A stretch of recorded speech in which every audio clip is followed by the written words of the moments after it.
नमस्कार,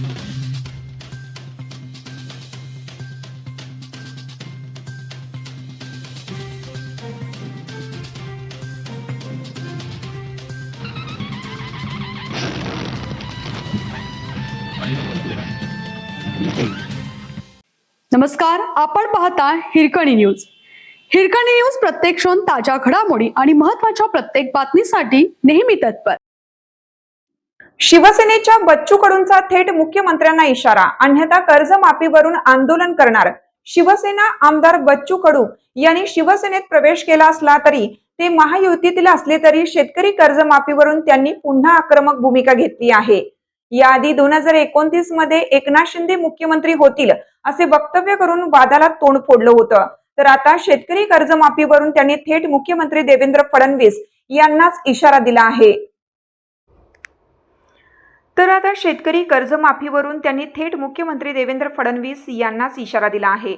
अधिवेशनात मागणी करणार आहोत आणि जर मागण्या मान्य केल्या नाहीत तर आंदोलनाची तारीख निश्चित करू, असा इशारा बच्चू कडू यांनी दिल्यामुळे महायुतीत भाजप विरुद्ध शिवसेना असा संघर्ष दिसू लागला आहे.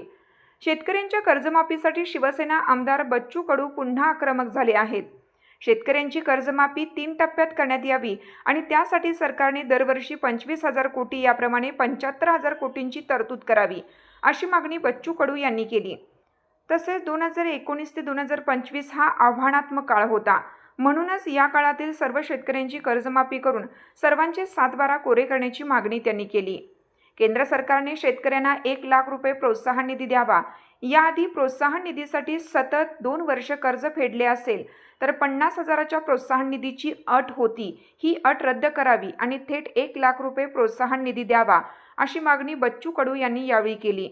तसेच हमीभाव मिळेपर्यंत दरवर्षी नियमित कर्जदाराला 50,000 रुपयांचे प्रोत्साहन निधी द्यावा, असाही आग्रह त्यांनी धरला आहे.